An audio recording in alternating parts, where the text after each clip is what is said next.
নামাজের মধ্যে দাঁড়াইয়া চুলকানি শুরু হয়েছে। এমনি সময় চুলকই না, যত খাইজনি মেজনি সব নামাজের মধ্যে চলে আসে। এখন সবাই বসে রয়েছেন, কেউ আম ছাড়তেছেন না। আম ছাড়া কেন আমাকে দিকে হা করিয়া হাই তুলে আম ছাড়া সবাই বসে রয়েছে। এখনই অজু বানায় নামাজে দাঁড়ান, দেখবেন যে ওরে আমের ঠেলায় নামাজে কি রাতি বলা যায় না। আম ছাড়ানো, হাই তোলা, এটা ব্যাপারে শয়তানের সহযোগিতা করে। শয়তান মুখের মধ্যে যায়, মুখে হা করে দেয় হাই তোলায়। হাম ছাড়া শয়তানের দুকা, আর হাসি দেওয়া আল্লাহর রহমত। একবার যদি হাসি দেয় তাহলে নাকের ভিতরে থেকে ৮০,০০০ রোগ জীবাণু বেরোইয়া যায়। যার কারণে হাই তুলে পড়তে হয় লা হাওলা ওয়ালা কুওয়াতা ইল্লা বিল্লাহ। একামটা করাইছে শয়তান, শয়তানরে তাড়াইয়া দিলাম। আর হাসি দিয়ে কি পড়তে হয়? আলহামদুলিল্লাহ পড়তে হয়, কারণ নাকের ভিতরের থেকে রোগ জীবাণু বেরোয় দিয়েছে আল্লাহ তাআলা। এটা আল্লাহর নিয়ামত, এই জন্য শুকর আদায় করি আলহামদুলিল্লাহ। এ জায়গায় আর একটা মাসালা হয়ে যায়, আপনি যদি আলহামদুলিল্লাহ জোরে বলেন তাহলে আলহামদুলিল্লাহ যারা শুনবে তাদের জন্য ওয়াজিব হয়ে যায় ইয়ারহামুকাল্লাহ বলা। আপনি হাসি দিয়ে আলহামদুলিল্লাহ বলছেন, আমি শুনে ফেলাইছি, আমার উপরে ওয়াজিব হয়ে গেছে ইয়ারহামুকাল্লাহ বলা। এই ইয়ারহামুকাল্লাহ যদি আমি জোরে বলি, আবার আপনি শুনে ফেলাইছেন, আপনার উপরে ওয়াজিব হয়ে গেছে আর একটা দোয়া পড়া, ইয়াহদিকুমুল্লাহ ইয়াহদিকুমুল্লাহ। এইটা বলা ওয়াজিব হয়ে গেছে, কিন্তু তা জানেন না। কয়জনে জানেন? কাজে হাসির জবাব জোরে দেবেন না। অনেকে হাসির সাথে সাথে আলহামদুলিল্লাহ এসি আর আলহামদুলিল্লাহ একসাথে মেরি দেয়। সাথে আসতে পারছে 15-20 জনে শুনিয়ে ফেলায়, একজনের জবাব দেয়নি, ওয়াজিব তরক করে ফেলাইছেন। হাসির জবাব আসতে দেবেন যাতে আর একজনের উপরে বোঝা চেপে না যায়। হাসি আল্লাহর রহমত, হাম ছাড়া শয়তানের দুকা। নামাজে দাঁড়ানোর পরে দুনিয়ার আগড় বাগড়, এখন মনটা বড় ফ্রেশ আছে, এমনি সময় চুপ করে থাকেন, অন্য অন্য কল্পনা মাথায় আসে, কিন্তু কোনো নোংরা কল্পনা মাথায় আসে না। নামাজে দাঁড়ানোর সাথে সাথে সব নোংরা কথাগুলো মাথার মধ্যে আসে। কোন মাইয়েরে কেমন দেখছিলেন, ইউটিউবে কি দেখছিলেন, ফেসবুকের মধ্যে কি দেখছিলেন, কোথায় কি করেছিলেন, সারা জীবনের যত নোংরা পচা কথাগুলো মাথার মধ্যে আসে। এমনি সময় বসে বসে চুল করছেন না, নামাজে দাঁড়াবেন দেখবেন দাড়ির মধ্যে শুরু হচ্ছে, কানের মধ্যে ফরফরায় উঠছে, এক করে পিটির ওই কোনায় বিহা জায়গা খাই যাচ্ছে, ঠিক না? আল্লাহু আকবার বলে সানাবাইনদের রুকুতে যাওয়ার আগ পর্যন্ত একটা ফরজ, কিরাতের ফরজের টাইম ভালো করে বুঝে নেন। একটা ফরজ আদায় করার ভিতরে আপনি নামাজের হাত নির্দিষ্ট স্থান থেকে হাত সরাইয়া একটা ফরজ আদায় করার ভিতরে অন্য কাজ করলে একাধ্যে 2 বার করতে পারবেন। কয়বার? 2 বার করতে পারবেন। 3 বার করার সাথে সাথে নামাজ ছুটে গেছে। আর একটা কাজ যদি 2 হাত দিয়ে করেন, একবার করলেই নামাজ বাতিল। যেমন নামাজের মধ্যে টুপি পড়ে গেছে, টুপি পড়ে গেছে, টুপিটারে 2 হাত দিয়ে ধরে টাইট করে ধরতেছে, তোমার কাম হবে না, ফিরে গোড়াইতে শুরু করতে হবে। নামাজের মধ্যে লুঙ্গি খুলে গেছে, সুবহানাল্লাহ। নামাজের মধ্যে খুলতেই পারে, নামাজের মধ্যে লুঙ্গি খুলে গেছে। লুঙ্গি কি এক হাত দিয়ে ভরা যায়? লুঙ্গি 2 হাত দিয়ে ভরতে হয় না। এখন 2 হাত দিয়ে লুঙ্গি ভরতে গেলে তো 2 হাত ব্যবহার করলে একবারেই নামাজ বাতিল হয়ে যায়, নামাজ ছুটে যায়। তাহলে কি আর বুঝো, তাহলে কি লুঙ্গি পরিয়েই যাবে? আমি ন্যাংটাই নামাজ পড়বো নাকি? এদিকে 2 হাত দিয়ে লুঙ্গি বললে নামাজ ছুটে যায়, আবার লুঙ্গি পড়ে গেলে ল্যাংটা গেলে নামাজ ছুটে যায়। করবো কি? কয় না, তুমি লুঙ্গি পড়বা 2 হাত দিয়ে। যবে 4 রিকাতওয়ালা নামাজ যদি হয়, 2 রিকাত পড়ার পরে যদি আপনার লুঙ্গি খুলে গেছে, 2 হাত দিয়ে সুন্দর করে লুঙ্গি পইরা আবার ওই জায়গায় ইমামের পিছনে শুরু করবেন আল্লাহু আকবার। আগের 2 রিকাত বাতিল হয়ে গেছে, আর পাইছেন ইমামের পিছনে 2 রিকাত, সালাম ফিরানোর পরে উঠে দাঁড়াইয়া আর 2 রিকাত পড়ে নেবেন। কেমন যেন আপনি 2 রিকাতই পাইছেন ইমামের পিছনে। মাসালা বোঝা গেছে? কথা কম বোঝা গেছে? অনেকে নিজে নিজে ফতোয়া দেয়, আরে লুঙ্গি পরাও ফরজ, আবার সানা বান্ধাও, সবকিছু ঠিক রাখা ফরজ, কাজেই লুঙ্গি ভর্তি হবে, লুঙ্গি বললে নামাজ ছুটবে না। নিজে নিজে ফতোয়া তৈরি করে। এই ফতোয়ার দ্বারা জিন্দেগিতে বহুত নামাজ ছুটে গেছে। মহিলা নামাজে দাঁড়াইছে, এদিক তাকান খেয়াল করেন, মহিলাকে একটা 2টা কয়ে নেই, মহিলা নামাজে দাঁড়াইছে, অন্য ওড়না টোড়না সুন্দর করে লাগাইয়া, কিন্তু ফ্যান চালাই দিয়ে দাঁড়াইছে, অথবা যে কোনো কারণে মাথা থেকে কাপড় সরে গেছে, মাথা একটা অঙ্গ, মাথার চুল আলাদা একটা অঙ্গ, লম্বা চুলের যদি অর্ধেকের বেশি কাপড়ের বাহিরে বের হইয়া 3 তসবিহ পরিমাণ টাইম খোলা থাকে, সুবহান রাব্বিল আযীম, সুবহান রাব্বিল আযীম, সুবহান রাব্বিল আযীম, এই পড়তে যতটুক টাইম থাকে লাগে, একটা অঙ্গের অর্ধেকের বেশি খুলে যদি মহিলাদের বিশেষ করে একটা অঙ্গের যদি অর্ধেকের বেশি খুলে নামাজের ভিতরে বাইনা কাপড়ের বাইরে থাকে, নামাজ বাতিল হয়ে যায়, নামাজ হবে না।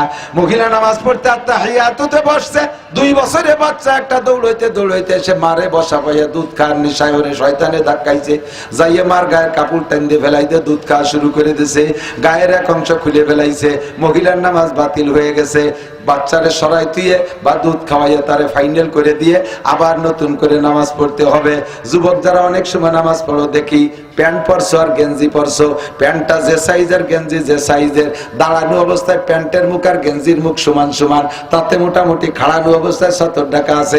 যখনই রুকুতে গেছো টান খাইয়া গেঞ্জিটা এদিক সরে চলে আইছে, প্যান্টটা খানিক ওই দিক সরে চলে গেছে, পাছার 2 গিরে বার হয়ে গেছে। এরকম পাশা দেখছেন না? দেখেন নাই? দেখছেন না?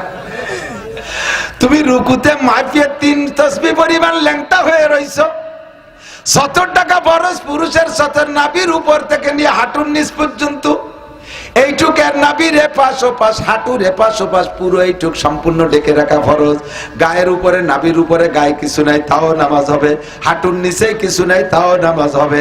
তবে নাভির উপরে থেকে হাঁটুর নিচ পর্যন্ত এইটুক হলো মূল সতর।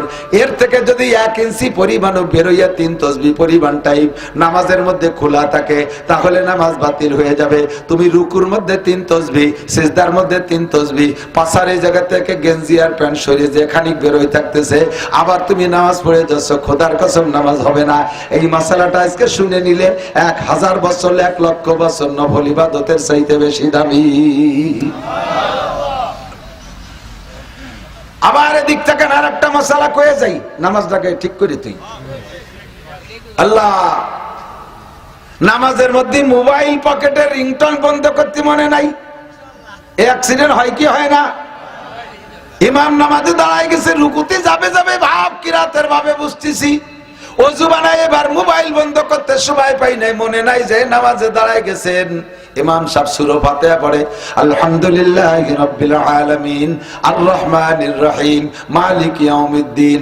ইমাম সাহেব মুসলমানদের জাতীয় সঙ্গীত পড়ে, আর আপনার মোবাইলের ভিতরে বাংলাদেশের জাতীয় সঙ্গীত রিংটোন দেয়া, আমার সোনার বাংলা আমি তোমায় ভালোবাসি। মুসল্লি বুড়ো বুড়ো 3-4 জন, ওরা সানারে এরকম বান্দা তুই এবার বক্সিং তৈরি করে ফেলাইছে।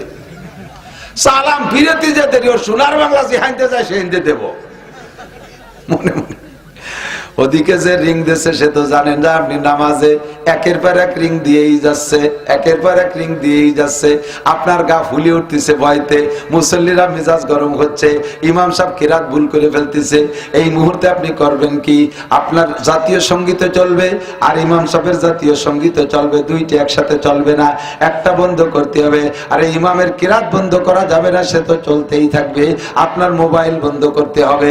আপনাকে মোবাইল বন্ধ করার অনুমতি শরীয়তে দিয়েছে, তাহলে তা পরিমাণ কত? একটা কিরাত শেষ হওয়ার আগে এক ফরজ আদায় করার ভিতরে আপনি 2 বার মোবাইল বন্ধ করতে পারবেন, 2 বার মোবাইল বন্ধ করতে পারবেন। তবে প্রত্যেকবার মোবাইল বন্ধ করার জন্য টাইমের খেয়াল রাখবেন, যেন 3 তসবির চাইতে বেশি টাইম না হয়, 3 তসবির কম টাইমের ভিতরে। একবার বন্ধ করতে যে যদি এবার আপনার প্যান্টের ভাষার পিছনের প্যান্টে ওই জায়গা মোবাইলের তামাটে টাইনি বেরোতেই হতেছে না, টাইনি বেরোতে ইমাম সাহেব কিরাত শেষ করে রুকুতি চলে গেছে, এরপরে টাইনি টুনি টিভি হতে ইমাম সাহেব রুকুতি চলে। তোমার একবার বন্ধতেই নামাজ বাতিল হয়ে গেছে।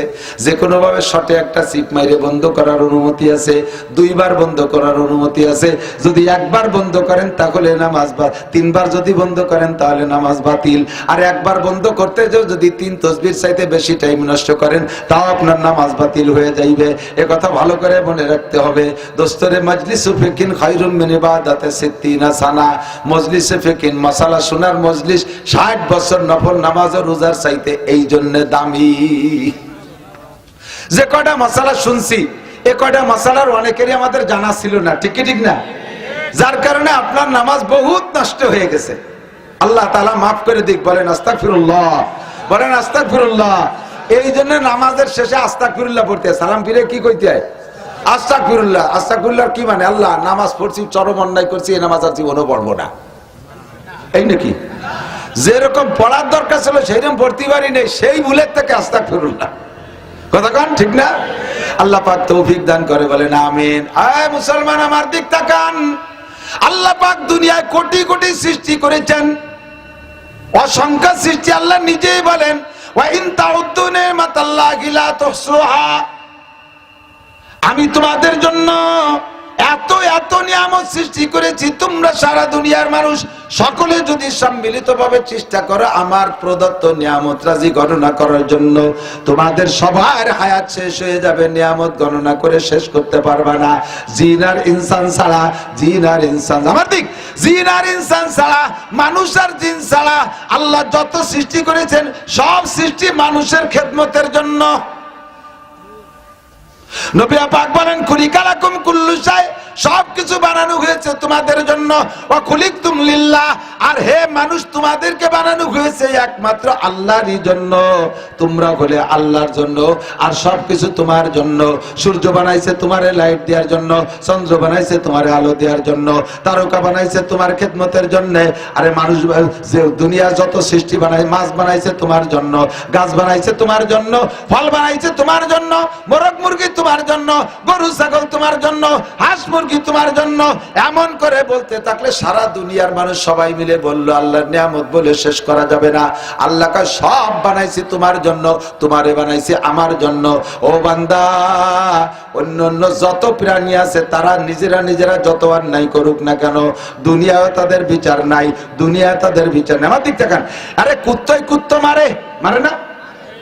এর জন্য কি কোন কুত্তর নামে আমাকে গোপালগঞ্জ কোর্টে মামলা আছে? বলতলির কুত্তরে 7 পাড়ের কুত্তর মারছে, জোড়া মার কেস হয়ে গেছে, সেই জায়গা এখন এই কুত্ত দাবড়ায় ধরতেছে পুলিশ। শুনছেন নি? করে বাগে বাগে মারামারি করে, দুনিয়ায় তাদের বিচার নাই। গরুতে গরুতে মারামারি করে, দুনিয়ায় তাদের বিচার নাই। আখিরাতে তাদের বিচার আছে, আখিরাতে তাদের বিচার আছে। আখিরাতের বিচার কেন আছে বুঝে নেন, অবশ্যই আছে। কোরআনে বলে, আল্লাহু আকবার, দুনিয়ায় 2টা কুত্তায় মারামারি করছে, একটা কুত্তার গায়ে শক্তি বেশি, আর একটা কুত্তার গায়ে শক্তি কম। শক্তিশালী কুত্তাটার হাতে দুর্বল কুত্তাটায় মার খাইছে, ঠিক না? দুর্বল কুত্তাটায় মার খেলো কেন? তার শক্তি কম, তাই তারে শক্তি কম দিয়েছে কে? আল্লাহ। তারে শক্তি কম দিয়ে কেন শক্তিশালীদের কাছে মার খালো? এর একটা বিচার যদি আল্লাহ না দেয়, তাহলে প্রাণী জগতের উপরে আল্লাহর ইনসাফ আর ন্যায় বিচার বাস্তবায়ন হয় না। দুনিয়ায় যেতে আর বিচার বিশ্লেষণের ব্যবস্থা আল্লাহ রাখে নাই, হাসরের মাঠে আল্লাহ বিচার করাবে। দুনিয়ায় যেই কুত্তাটা দুর্বল ছিল, ওইটারে আখিরাতে শক্তিশালী বানায় দেবে, আর যেটা দুনিয়ায় শক্তিশালী ছিল ওইটারে দুর্বল বানাই দিয়া আল্লাহ বলবেন তোমার বিচার তুমি আদায় করে নাও। এবার 2টারে মারামারিতে লাগাই দেবে, দুর্বলটা শক্তিশালী হইয়া শক্তিশালীটা দুর্বল হওয়ার কারণে ওই জায়গা তারে মারতে মারতে মারতে মারতে যখন 2 জনের মারামারি দুনিয়ার হিসাব অনুযায়ী সমান সমান হয়ে যাবে, খুদার কুদরতি কম্পিউটার এটা হিসাব করে দেবে, সঙ্গে সঙ্গে এই কুত্তা 2টা অনায়াসে মাটির সাথে মিশে যাবে। একটা দোজখে যাবে, একটা ভেস্তে যাবে, এমন না, ওই জান্নাতের হাসরের মাঠের মাটির সাথে তারা মিশে যাবে। আল্লাহু আকবার। জান্নাতীদেরকে দুনিয়ার এই দুনিয়া যত মানুষ হাসরের মাঠে যাবে, একদলকে আল্লাহ জান্নাতে দিয়ে দেবে, আর একদলকে জাহান্নামে দিয়ে দেবে। ফারিকুন ফিল জান্নাতি ওয়া ফারিকুন ফিস সাইর। জান্নাতীদেরকে জান্নাতে দেওয়ার পরে, জাহান্নামীদেরকে জাহান্নামে দেওয়ার পরে, মাঝখানে ফাঁকা জায়গায় আল্লাহ পাক একটা প্রাণী, দুম্বা সাইজের একটা প্রাণী ফেরেশতাদের মাধ্যমে জবাই করবে। জান্নাতীরা বলবে, রব্বানা মা যাবাহতা বাইনা আইদিনা, আল্লাহ তুমি এটা কি জবাই করলে? আল্লাহ পাক বলবেন, যাবাহতু মাউতাকুম, হে জান্নাতীরা তোমাদের মরণকে জবাই করে দিছি। আল্লাহ বুঝলাম না তরজমা কি, মরণ রে আবার জবাই করে কিভাবে? আল্লাহ কয় মরণ রে জবাই করছি মানে মরণ রে জবাই করে মেরে দিছি। লা তামুতুনা ফিহা ওয়া লা তাহয়াউন, এই জান্নাতের মধ্যে তোমাদের আর মউত নাই, তোমরা আর কোনোদিন মরবা না, তোমাদের মরণও নাই, তোমাদের হায়াতও নাই, তার মানে তোমরা কোনোদিন মরবা না। খালিদিনা ফিহা আবাদা, চিরকাল জান্নাতে থাকবা। এই বিশাল বিল্ডিং অনাদি অনন্তকাল ব্যবহার করবা, 80,000 খাদেম চিরকাল তোমার খেদমত করবে, এই 72 জন স্ত্রীর জীবন ভরে তুমি ব্যবহার করবা। জান্নাতের দুধ, মধু আর শরবত আর পানির নাহার তুমি অবিরাম ব্যবহার করবা। ওয়ালাকুম ফিহা মা তাশতাহি আনফুসুকুম ওয়ালাকুম ফিহা মা তাদউন, মুখে যা বলবা তাও পাবা, মনে যা ভাববা তাও পাবা। এইটা 50-60 হাজার কোটি বছর না, অসংখ্য বছর।